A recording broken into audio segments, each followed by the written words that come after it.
This is Enzo, Cortona Music and Plastic Fantastic Records. You are listening to the Liverpool Connection Podcast, music and football episodes. Hi everyone and welcome to another episode of the Liverpool Connection Podcast. I'm your host Daz. This is my football and music episode where I bring on somebody to talk about football and music, but not necessarily football all the time, because I bring on a lot of DJs and producers that aren't into footy, but obviously are a part of my musical landscape. My next guest still has a fantastic label, but it went on a bit of a hiatus. He started it in 1994. It's called Plastic Fantastic.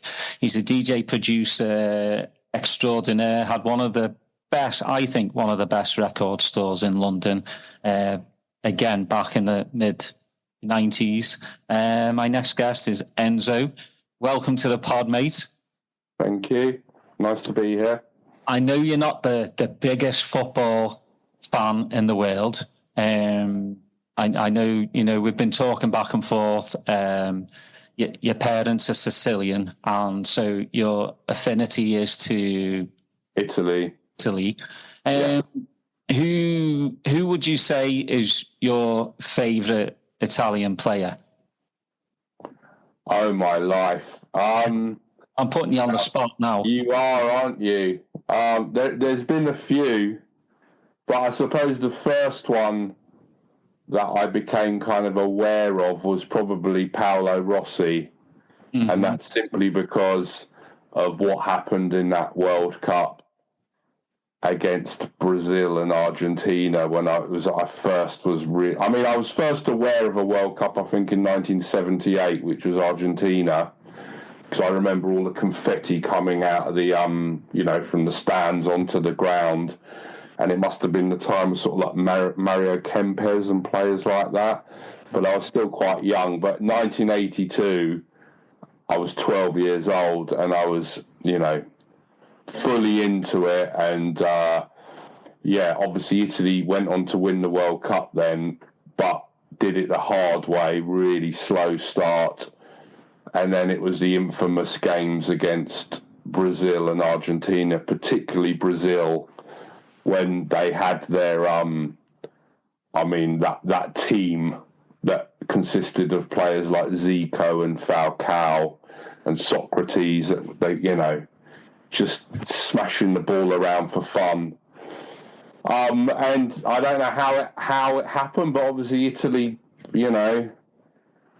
got something together and players, Paolo Rossi got his hat-trick and shone through and we beat Brazil and then went on to win that World Cup. And so, Paolo Rossi coming out of nowhere, because I think he'd come out of some sort of match-fixing ban or something, as I remember, for a while.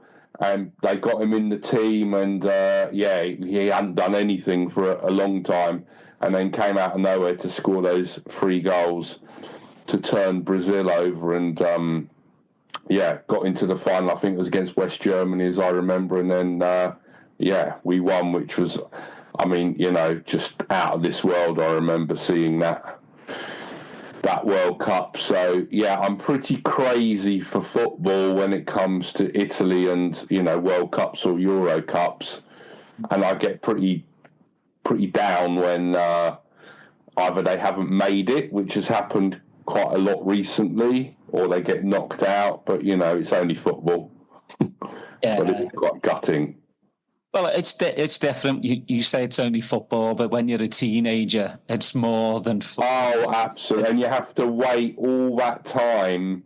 You start working out, well, I've only got another 20 more World Cups in me, because it's obviously every 4 years, and it's quite depressing if you think of it like that.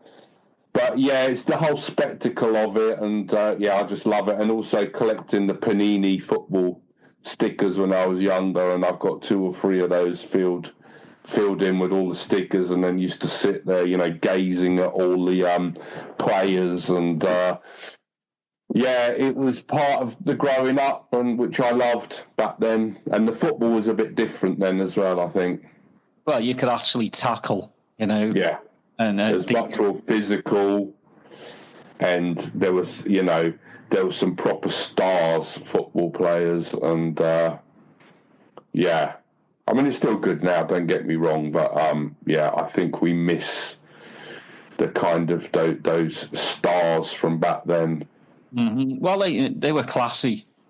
Yes. They really were. I mean, you had the kind of the fools like Gascoigne, you know, even though fantastic player, he was just kind of, you know, very foolish, but like a lot of the Italians, the Argentines, just class. And Brazil, it was like the Globetrotters of football.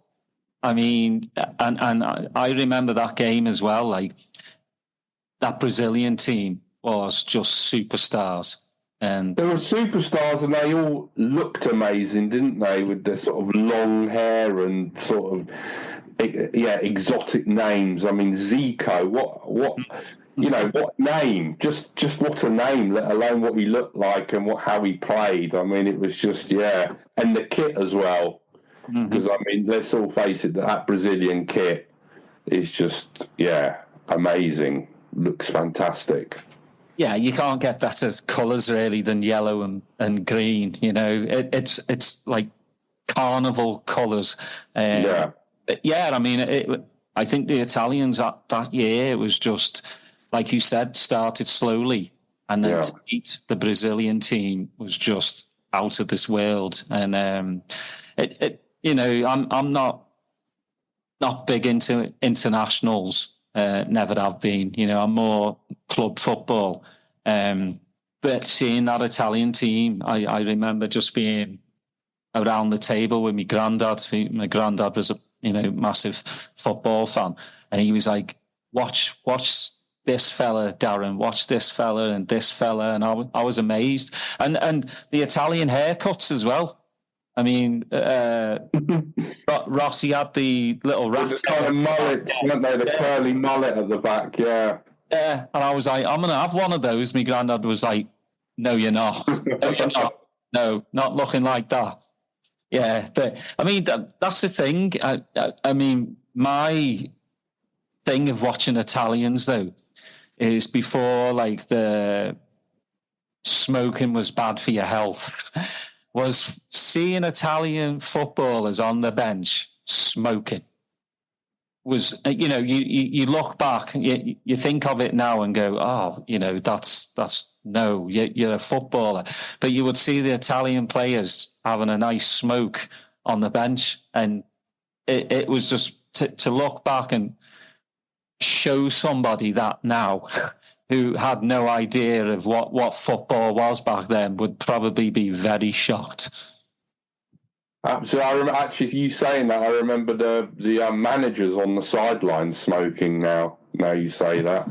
Watching the game, you know, just shouting and directing, having a fag in their mouths. Yeah, it's just quite bizarre, you know, because, I mean, you know, obviously footballers are some of the fittest athletes on the planet. You would never think they would smoke. And then, obviously, after games as well, they go down the pub. You know, lads don't do that anymore. I mean, usually you're probably going to go, you know, if I have a drink, I'll be on holiday in June or July. But back in the day, it was like they were out till all hours of the night at nightclubs and everything. You know, I think that's why a lot of us could relate, at least, because we went to nightclubs and we drank and, you know, smoked and all that. And we were like, yeah, I can relate to him. You know, yeah, he gets to kick the ball around at a World Cup. I don't. I'm watching it, but, you know, everybody has a drink and a smoke. Yeah, it's quite bizarre to look at that. But I want to talk quickly, like, the only player who I can think of in the Premier League era that has done, an Italian that has done really well, is Di Canio. Because Liverpool, we've had Balotelli, Aquilani, now we have Chiesa. Hopefully Chiesa will come good after all his injury problems, but Balotelli and Aquilani for Liverpool were just absolute shite. Balotelli's just always up and down, isn't it? He can be brilliant and then he can just be nothing. That was the problem with him in the national side. It was, just didn't have much confidence in him because, he could be great or he could just be crap. Well, he was a head case. And I think most of it with some of the stuff with these players, it goes to their head.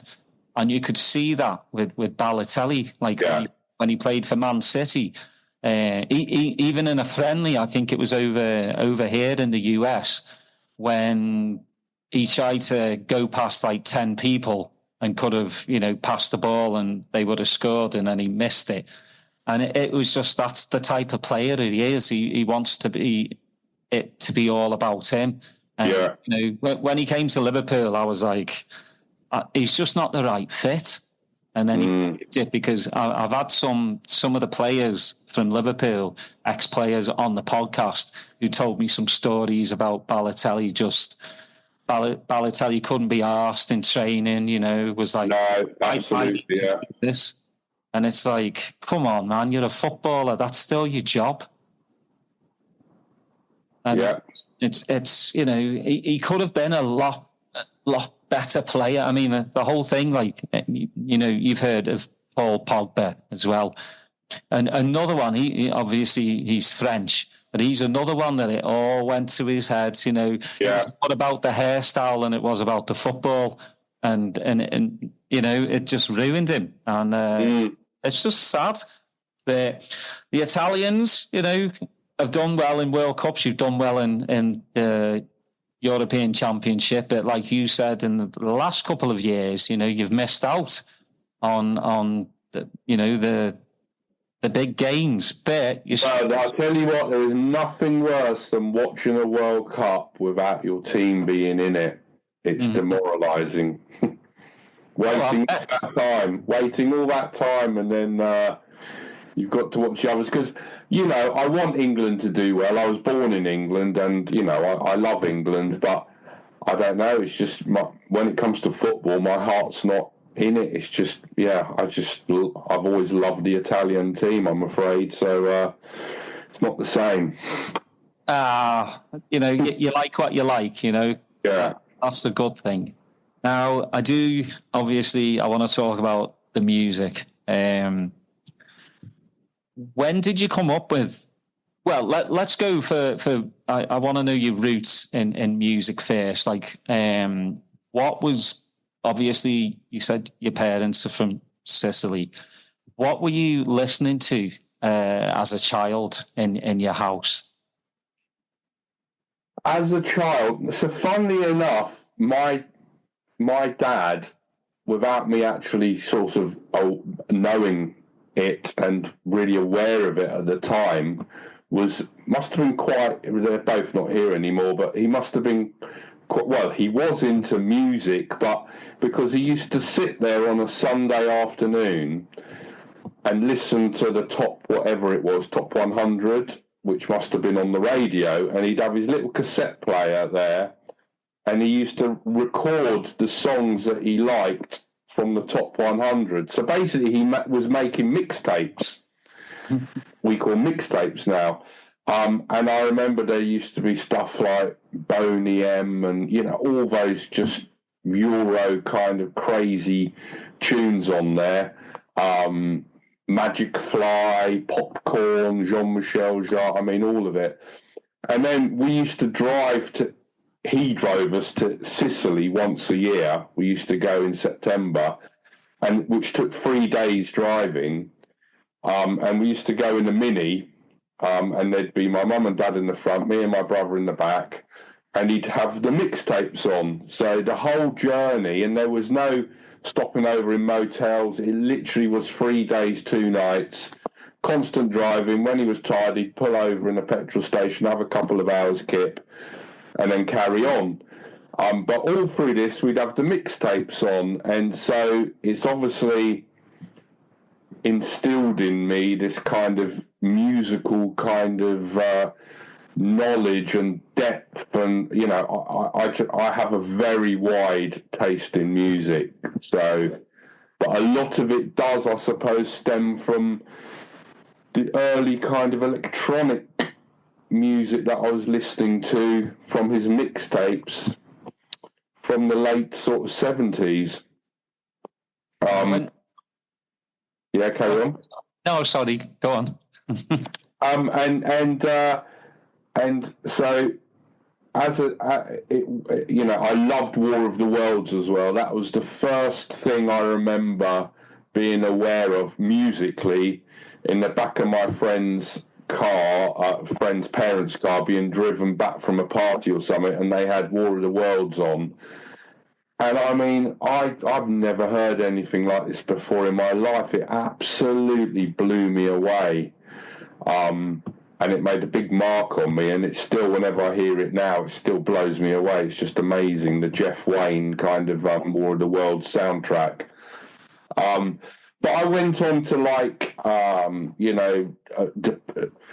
the early sort of U2, Depeche Mode, and then I was a huge Cure fan, so I was heavily into indie music right up until I was about 17, 18, maybe 19, and then started getting into the kind of indie dance thing. So Andy Weatherall plays a huge part in my musical extravaganza, because all that early kind of Primal Scream stuff, Screamadelica, Happy Mondays, all that kind of stuff got me into indie dance.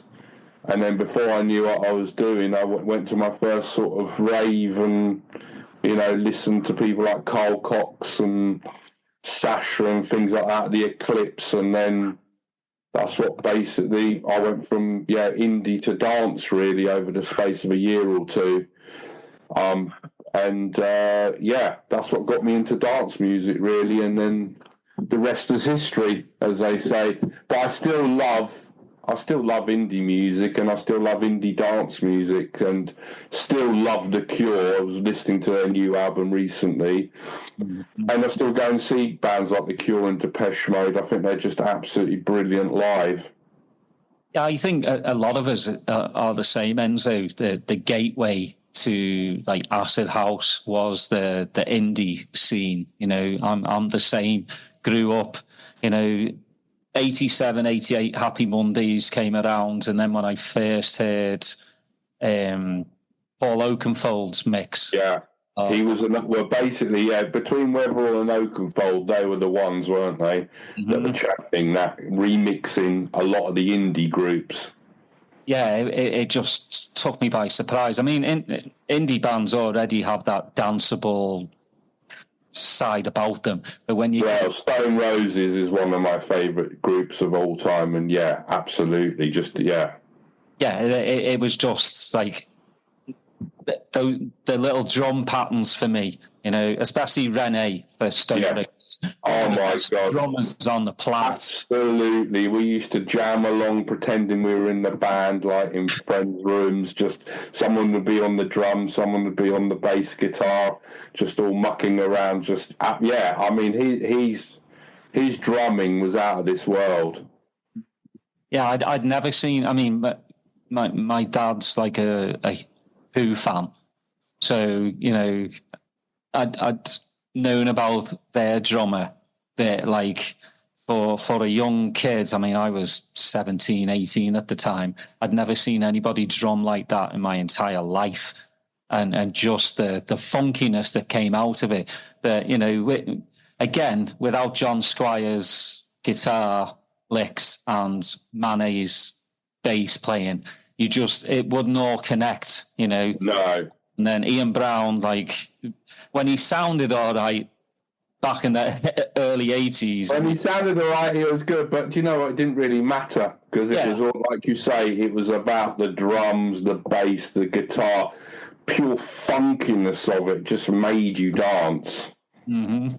Yeah, and I mean, like when the remixes started coming out, I was like, that's what turned me on to dance music. I mean, Andrew Weatherall, Midas touch, everything he did was just amazing, whether it was dance music, rockabilly, pop, whatever he did, he just made it just listenable.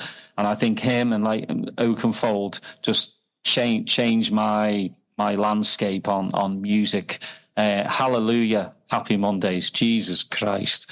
I know. It's how long is that track? I mean, 10 minutes? You can just never get bored of it. I can hear it over and over again, and the like piano break when it comes in, it's just perfection. And I think that it's what I miss about tracks now, is because, you know, a lot of people's attention span are 3-4 minutes, while I'm more of the like, give me more. If the track's like stellar, I want 9-10 minutes of it. I just do. And I think you lose yourself on the dance floor more with, you know, the longer mix, and especially if you have DJs like yourself, like Sasha and Digweed, who can take mixes 9-10 minutes long and add to it. You know, it's just unreal. So for you, when did the DJing start? Well, I kind of left school, went to sixth form college, did 2 years there, and was doing sort of economics business thing, and then I thought I wanted to work in a bank, so I started working in Lloyd's Bank in my local town, and I lasted for about 3 years, and then my mates were a bit younger than me, and I could see them going out in the summer and not tied down, and they brought in voluntary redundancy, so I took it, and with the money I bought some decks and a mixer. And then just started mucking around in my bedroom with my mates, like pretending to do MCing and stuff while I was DJing. Taught myself, and then just gradually started playing. We did a couple of raves in Forest Row in some car parks, and tried to do the kind of open air little kind, you know, when the raves were kicking off with the kind of, you know, private kind of number you rang to find out where it was, and then I think I got a couple of gigs in Brighton at the Escape Club and the Zap Club, and then I moved to London basically. So I thought, I'm not going to do the whole working thing, because I could see, you know, working in a kind of bank sort of thing, because I could see people there that had been there 30-40 years, and I was like, this isn't for me. I need something else. So I went to South Bank University, which happened to be right next to the Ministry of Sound. It must have been in 91, I think it was.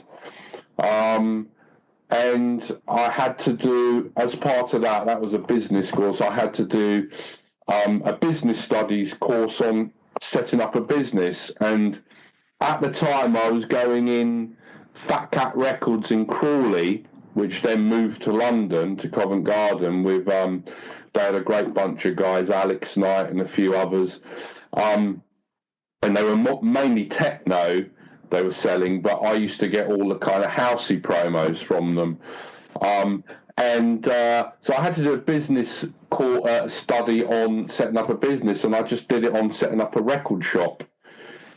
And basically, before I knew what happened, the university ended, and I got together with a friend and my brother, and my dad offered to lend us some money to set up a shop. Not that he had a lot, but he could see that we were dreaming sort of big, and I think deep down it's something he would have wanted to have done. So we set up the record shop in Covent Garden in 94, not knowing what we were doing, completely, you know, flying by the seat of our pants. And that, from setting up the shop, is where we then started getting gigs in London. So Ministry of Sound, we were playing sort of once a month. We did a fantastic party there, and then I was like warming up in the main room for DJs like Paul Oakenfold and people, and I was like, you know, completely out of my depth. And there were clubs like WAG Club and the Gas Club and Limelights. I was playing, I think, once a week at one point for a couple of years. And the Milk Bar, and just generally just started, the bigger the shop got, the more gigs there were. And then they started turning into international gigs, because we had a lot. At that time, obviously the only way of getting decent music was, well, it was all on vinyl. So, and London was kind of the mecca for it. So people used to fly in to DJ and then come to the record shop and buy records. So we were meeting the DJs and promoters, and do you want to come and play in, Hungary, Romania, blah, blah, blah. And before we knew what we were doing, we were just, jet setting around the world doing plastic parties. And it all stemmed from there, really. And it lasted till 2006. Was it bittersweet though? I mean, that's your baby, right? For 12 years. Yes. Was it bittersweet when you had to close it down? Absolutely, yeah. Because I'd never had a business before, so deciding that it's time to stop was very, very hard. And in hindsight, you look back on it and you think, well, you should have done it maybe a bit before. We were holding on. It was basically the demise of vinyl at the time. There was the whole Napster thing kicking off, and people didn't want to pay for music at that time. There was no streaming really, so we were in this middle ground, no man's land, where no one wanted to buy vinyl, but no one wanted to pay for downloads, and also Covent Garden changed, and a lot of the multinational companies came in, and it pushed up rents, and our rent sort of doubled at the time, I remember, and they brought in the congestion charge, which stopped people just being able to drive in, pop in and buy some records, and it just became a real struggle. So it was time to close down, and I mean, a lot of other shops were closing before and then went on to close after us. It was just a very hard time for record shops. But it was bittersweet, because it wasn't just the business, it was the whole life, and we had a great family within the shop. There was 6 or 7, 8 of us. And, everywhere we went in London, we could get into any clubs free. We were on the guest list. We had it all, really, for those years. So it was very sad when it was closed, and it was a bit of a culture shock, going from that to... And then I moved away from London to Hove, and I had 3 kids and kind of went more underground and did a different business, started a new business selling vintage furniture, but I've always kept an eye on music and had decks, and whenever we got together for a little party between friends, we'd have a deck bash, as you do. So it's always been bubbling away in the background. I've never kind of completely turned my back on it. But the past few years, it's kind of obviously bubbled back up. And the whole, vinyl, not that I've got a record shop now, but vinyl obviously now is a big thing again. Obviously slightly different, because buying records now, you have to pay, here in England, it's like 15 quid. I think they sell, 15 quid and upwards. And it's all done in a much smaller scale and more sort of limited runs. And and the whole streaming thing's been sort of regulated, and so there's, although obviously there are issues with it now, people not getting paid enough, and we won't get started on that whole side of things, but at least it's a bit more regulated, isn't it? There's not so much sort of piracy, which is what was happening back then in the kind of early 2000s. I think the sad part is, for me, for Liverpool, 3-beat was massive. I love, for us and 3-beat, we're always kind of at each other's how do you call it? We were great. At the time, there were 3 shops competing. There was us, Freebeat, and Massive Records, I think, that were the kind of, for progressive house and house, we were the kind of big guns.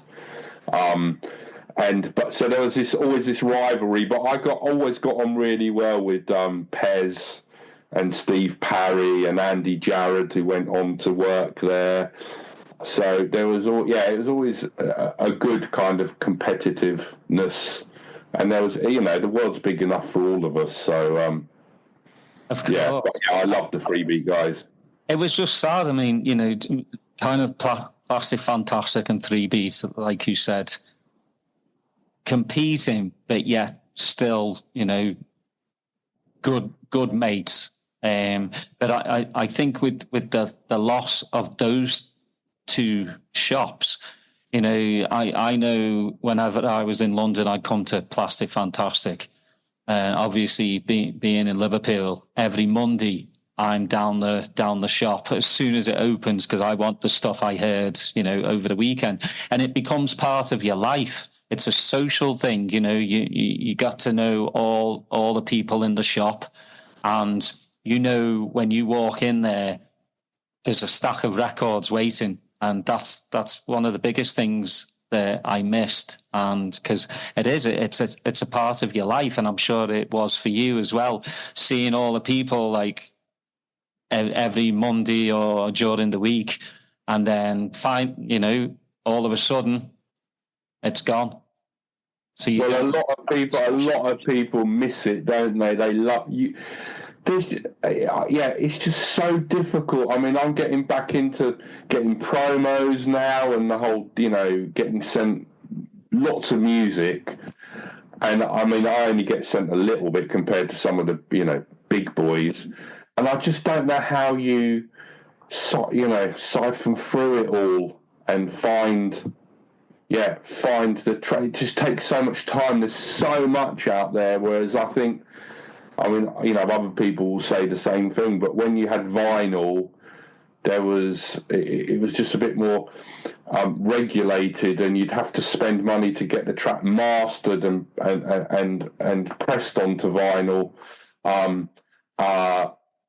which took money and effort. And now, and I mean, it's a good thing, because you can make, I can make a track now on my laptop pretty much, and then, get it mastered and just put it up, and it's up there. So, I mean, that's a good thing, but also I think it's a bad thing, because there's too much, basically. Whereas, like you say, you used to go into Freebeat, they'd have a pile of records for you.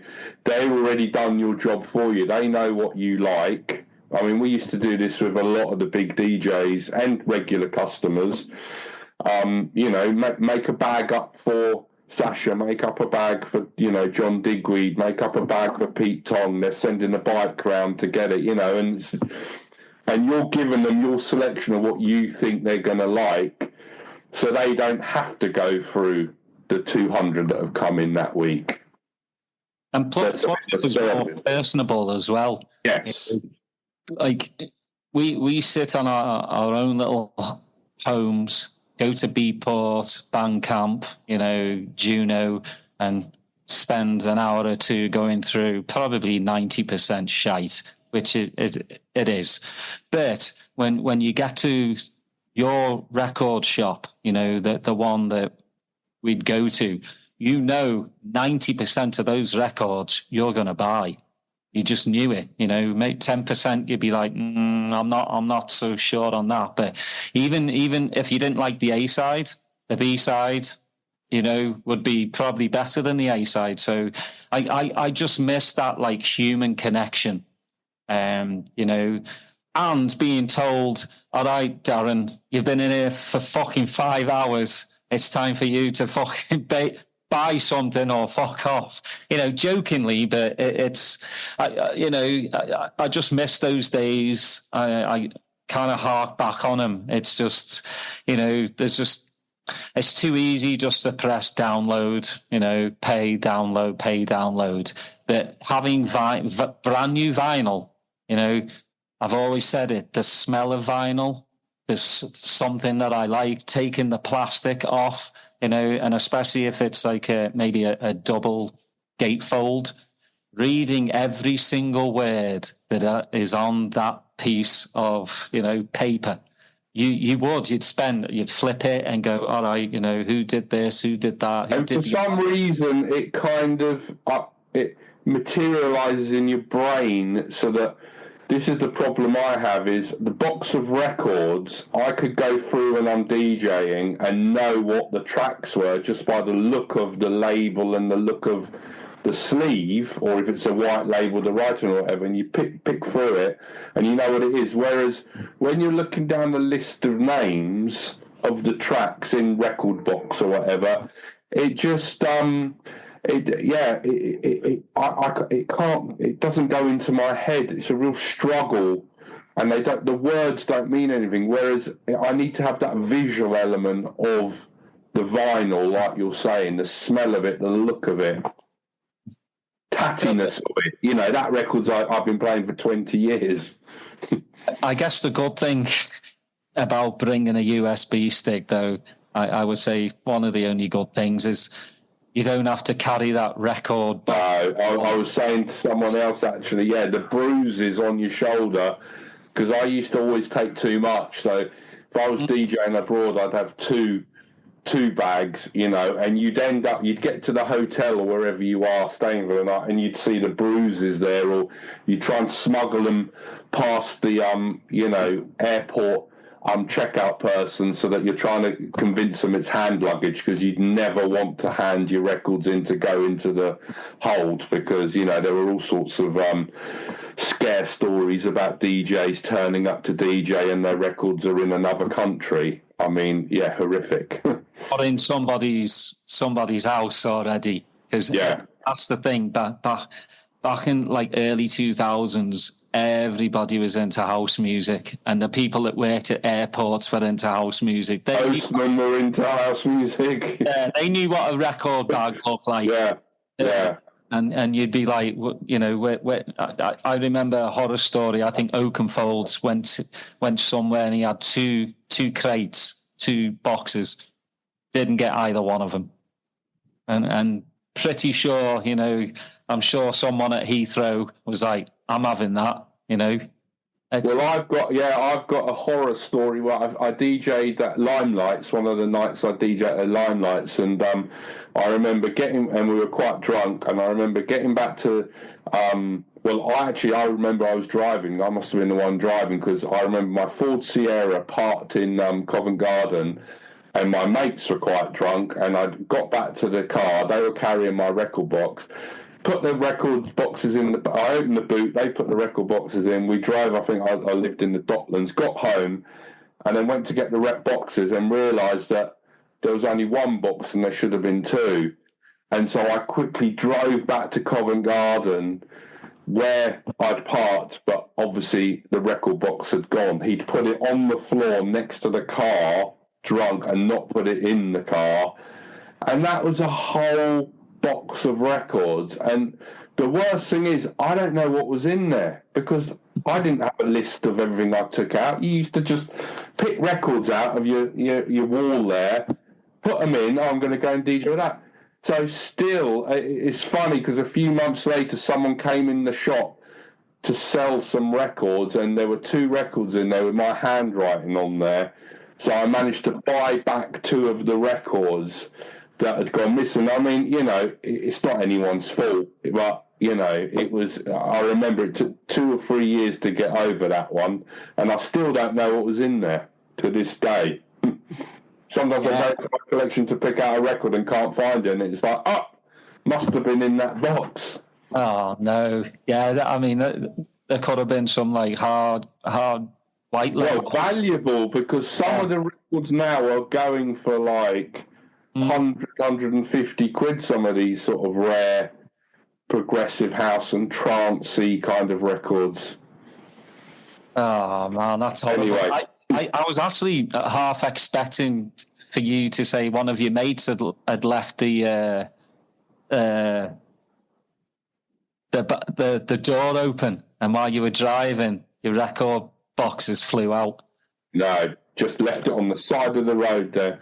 I flipped the boot open, but he just put her on the side, got in the car, shut the boot, and off we went with the record still sat there. Someone must have just walked past and gone, lovely. Yeah, thanks. Merry Christmas. Yeah, thank you. So when did the idea of starting the label come about? What, originally? Yeah. I mean, it was just a progression because we had the shop open and we were kind of, we thought having a record label as, we wanted to release music as well. And we just started, and I remember going in the studio to make my first kind of track with Simon Lovechild, who was back then doing Mombasa Cry Freedom, and he'd done a track called DEA.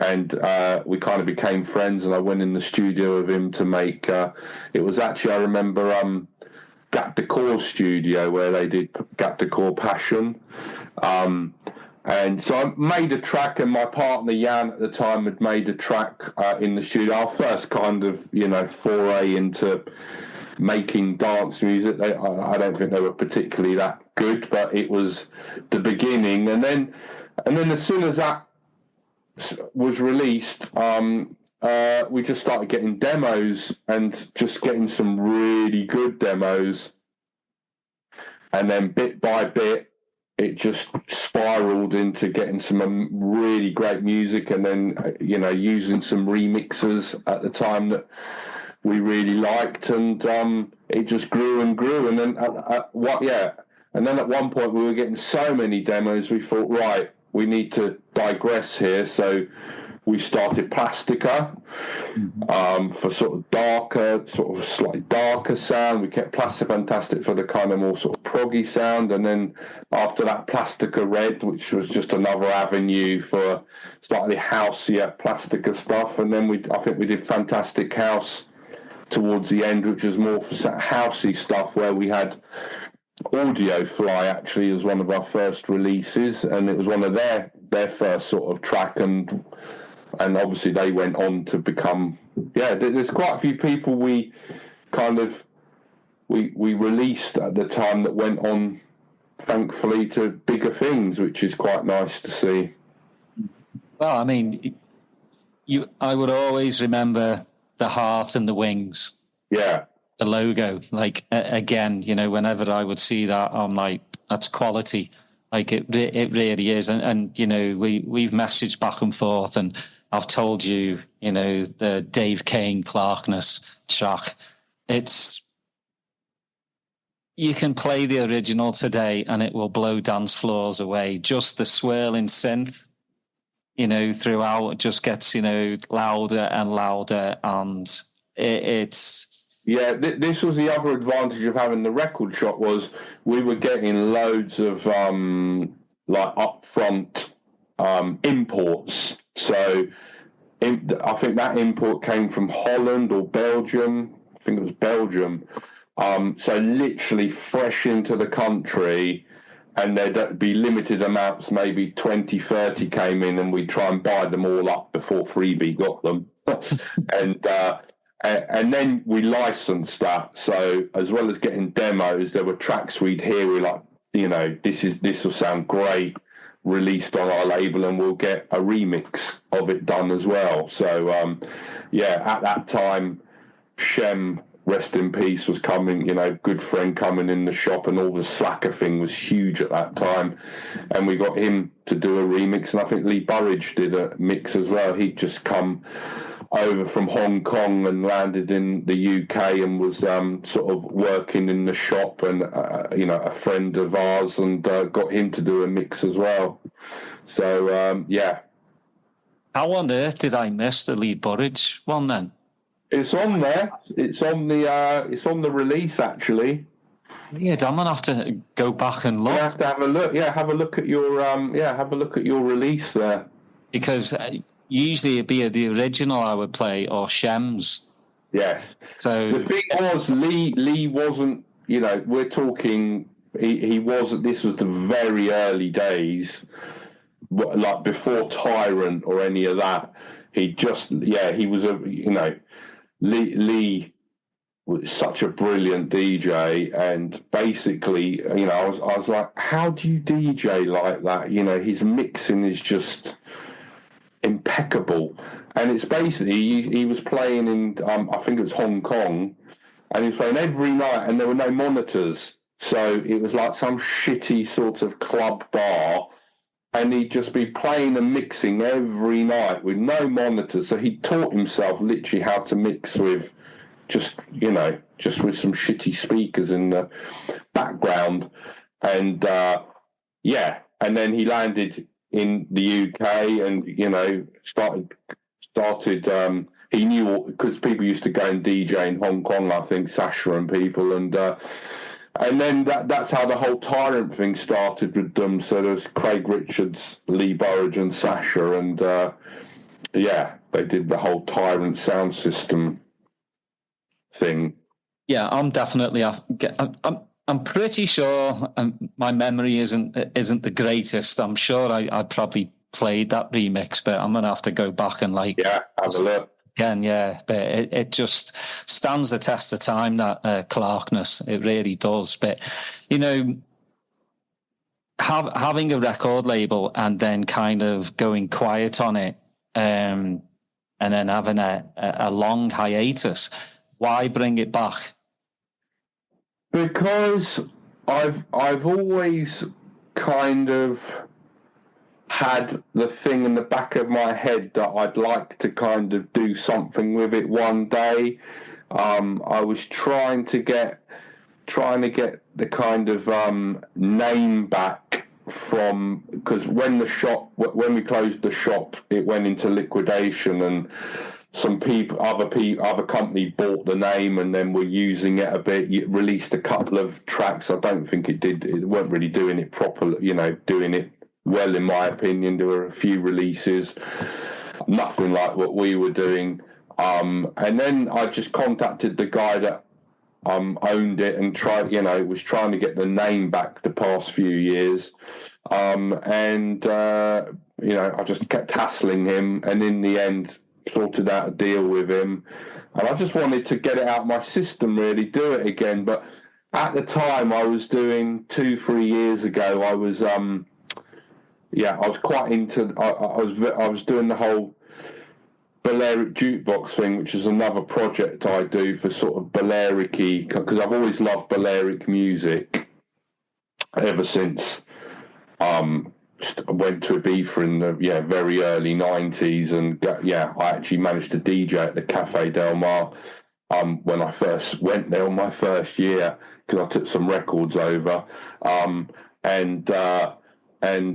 so I've been doing that and just getting back into music. And then I started, I was doing some mixes for Balearic jukebox, just some sort of DJ mixes that we're putting together. And then I started using Ableton to help with the mixes. And then before I knew what I was doing, I was kind of re-editing tracks and putting stuff over it. And Ableton's so easy and so clever. And again, before I knew what I was doing, I was kind of making my own sort of tracks. And I started making tracks, and then it kind of went hand in hand with the whole. And I made a track and played it to a few people, and they're like, why don't you re-release, relaunch Plastic Fantastic? Because progressive house has become, back in the early 2000s, progressive house became a bit of a swear word, really. No one wanted to know. I think they took it down from a lot of the, what was it, DJ Mag, top 10 reviews, or, the one, Mix Mags, the ones they were doing every time the magazine came out, because progressive house was, not very well held in great regard, because it was the whole tech house thing came through. This is at a time when, towards the end of the shop, I remember, I think Phonica had started, and there was a real backlash against progressive house, and everyone wanted more tech house. But no, the past few years, progressive house has been getting stronger and stronger. and lots of young people are getting into it again now. And so it just seemed like the right time, really, to just give it another go. And I had people saying, people offering me tracks. And really, I wanted to do it to help my son out because he's trying to get into dance music.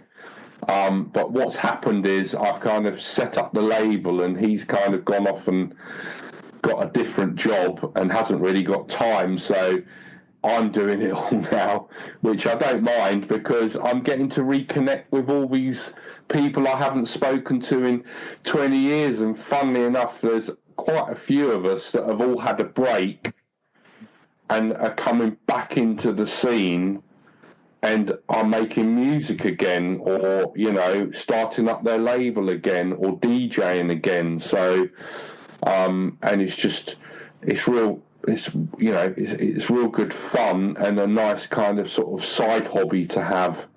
I wouldn't like to depend on it for a living, so I don't know about all these, a lot of these up and coming producers and artists that are depending on it, because obviously there's not really any big money to be made in it anymore because of such streaming, Spotify and blah blah blah. I'm not paying enough money, but it just seemed like the right time, really, and I'm glad I did it because already we've just got some, a good selection of music to put out for the next few months, and more coming in all the time. Well, your Cortona, project, from what I've listened to a couple of tracks, and obviously you're on the new Futuro remixes on Bedrock. That just seems like it's going to get better and better. Well, I was absolutely blown away because I've never got into making my own music. I've always stood in the background. I mean, I haven't done loads anyway, but when I was in the studio, it was always in the background as the kind of DJ. I'm not getting involved with any of the kind of actual engineering side of it, letting other people do it, and which was fine at the time. But about a year ago, I kind of just sat down and started looking at YouTube videos and taught myself how to use Ableton in order to kind of make an all right sort of track. And I put my heart and soul into making this sort of progressive track using kind of a lot of the influences from the early progressive sound, but trying to make it sort of more current. And I made this Foresta track, and I didn't really think much of it. I listened to it and I thought, yeah, this is all right. But I sent it to John Digweed, and I hadn't spoken to him for like 20 years. I just got his email, sent it to him.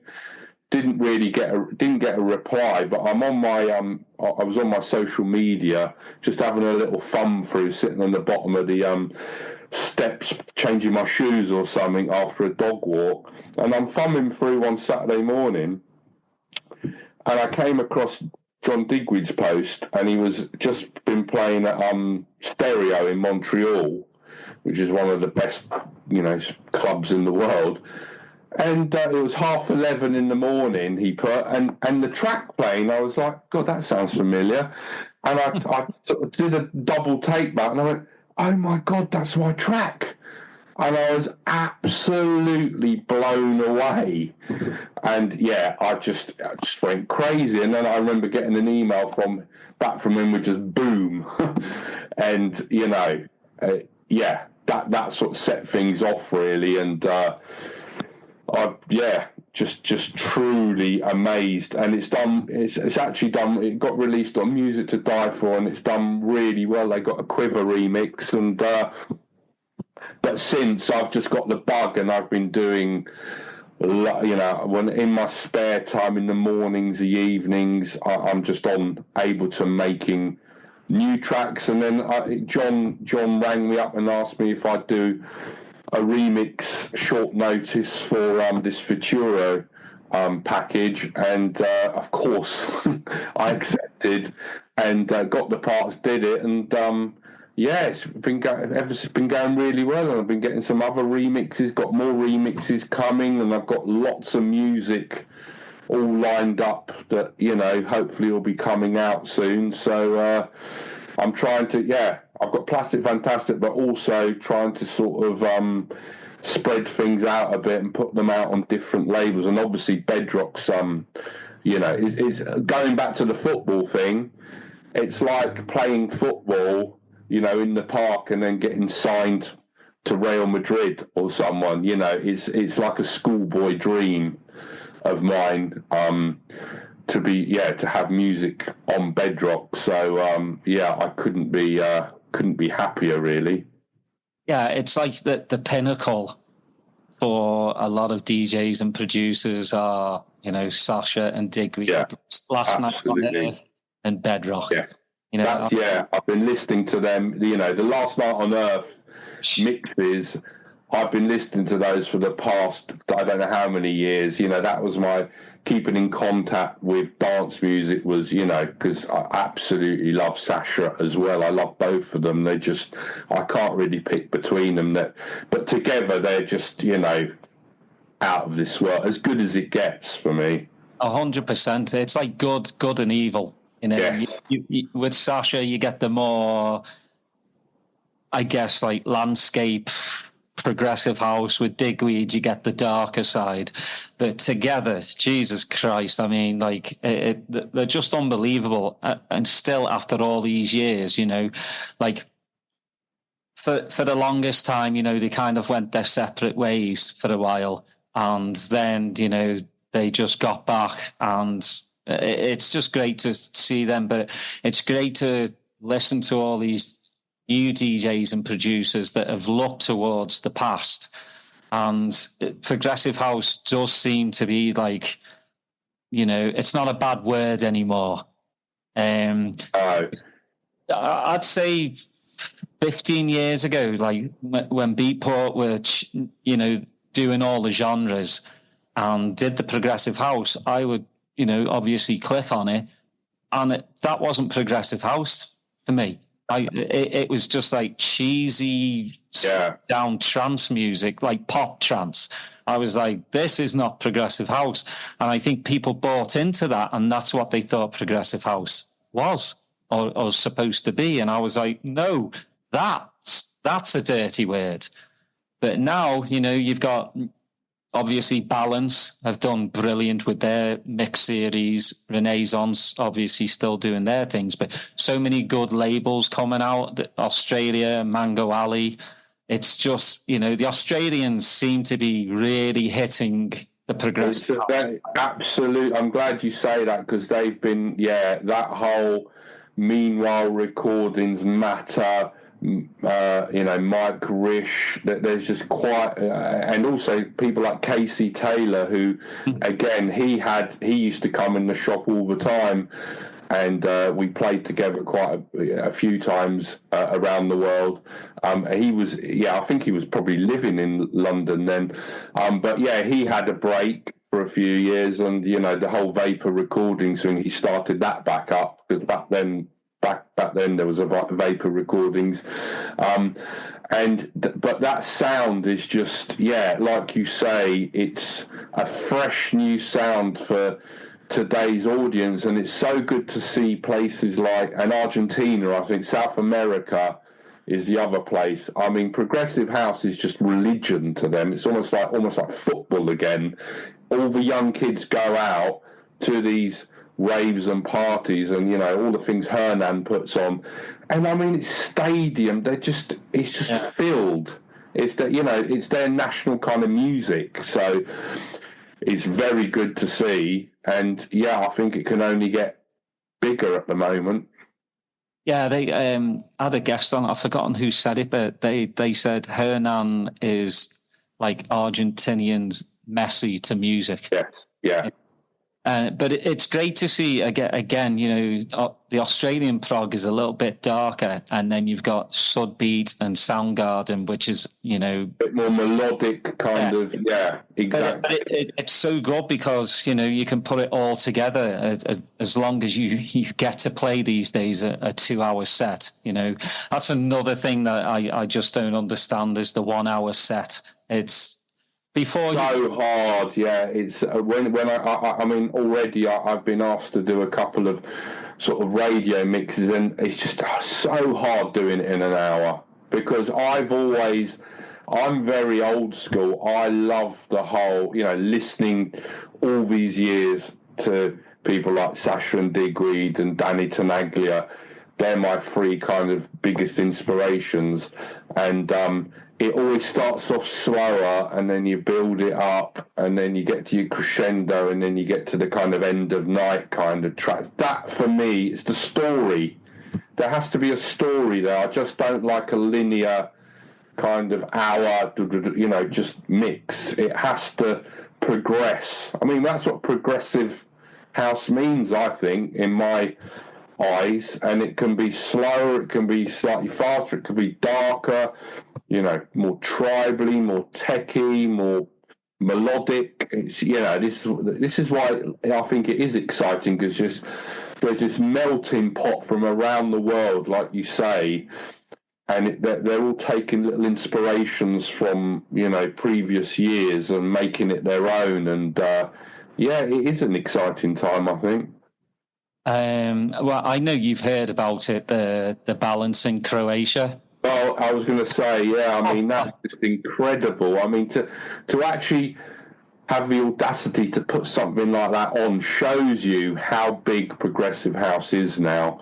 Mm-hmm. And it's true. It's going to, the way I've read the write-ups about it, and they're saying that it's all the different pockets around the world of, like we were just talking about, all getting together under one roof. I mean, going to be, and the setting is amazing. I've never been. It's one of the places I want to go. So hopefully I'll make it over there. Yeah, I mean, it's an A to Z of progressive house DJs and producers. Yeah, when I first saw that, and thanks to Will at Super Progressive, who's doing an amazing job at bringing the history of progressive house. So well played to him. Absolutely. Because he's still like a kid to me, because I'm in my 50s, and his channel, like, I give mad respect to him, because it's not just about the music. He wants to tell a story and bring the history of progressive house. And I've messaged Will several times, just going, keep it going, mate, because the sky's the limit for him as well. He's working with Skyline from Glasgow, and we need people like him to 100%, yeah, get going, and people like Fish Octagon as well. Like, I think he's absolutely brilliant. He's a smart ass as well, which I like, but he knows his shit, and that's what you want. I don't give a crap if he's 20, 35 or 70. If you know your stuff, you know your stuff. Well, he's been collecting records for a long time, hasn't he? Clearly. So, you've got to give him respect.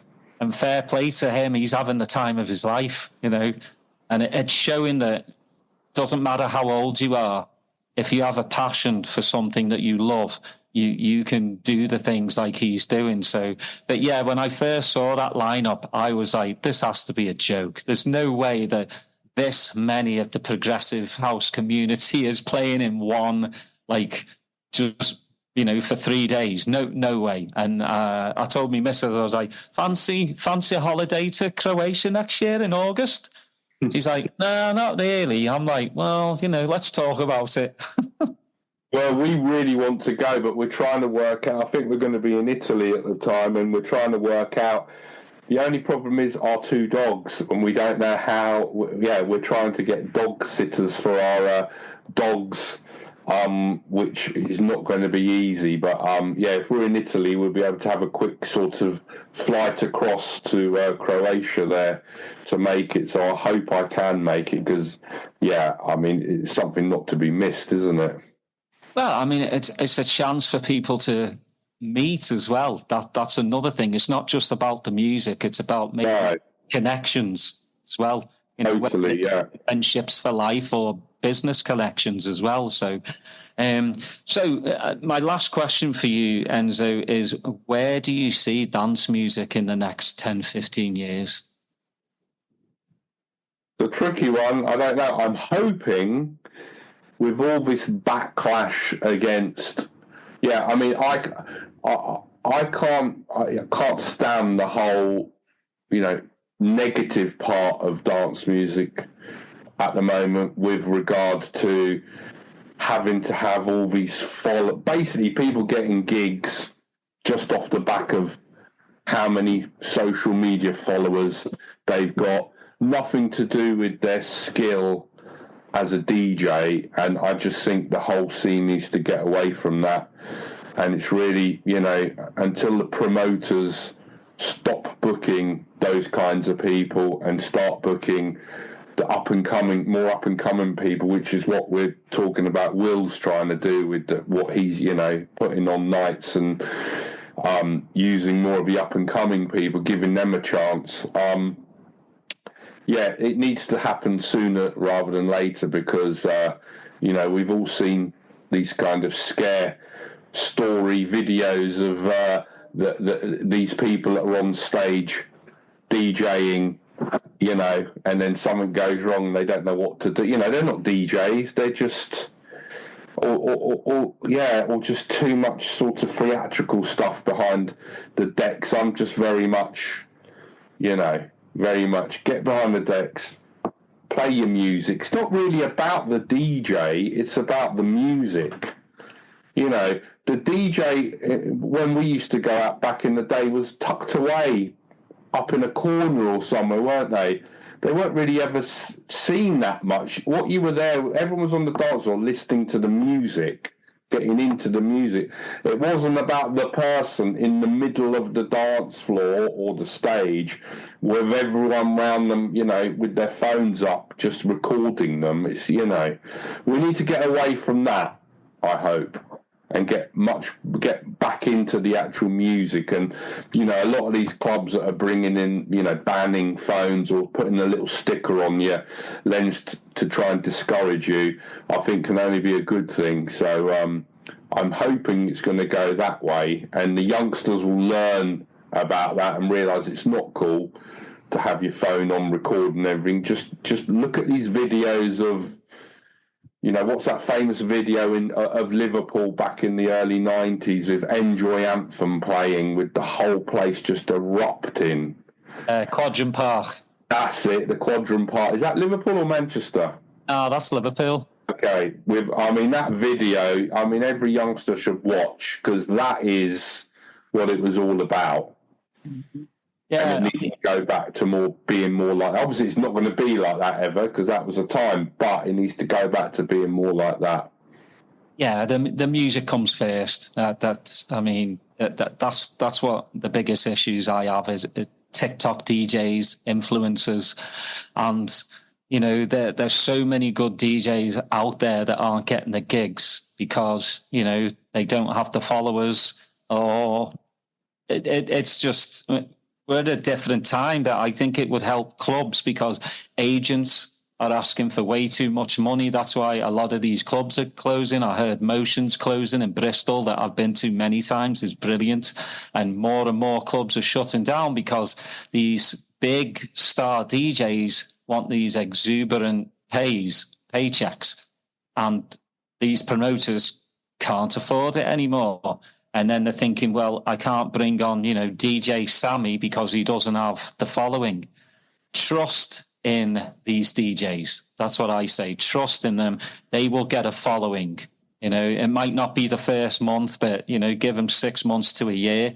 They'll bring the people. If they're good DJs and the music that they play are very good, they'll bring in people.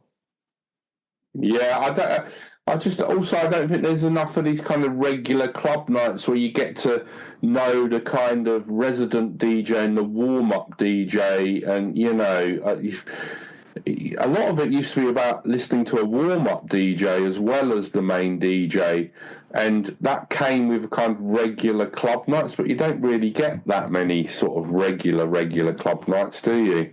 No. Anymore. But it's because of a lot of the clubs have closed down.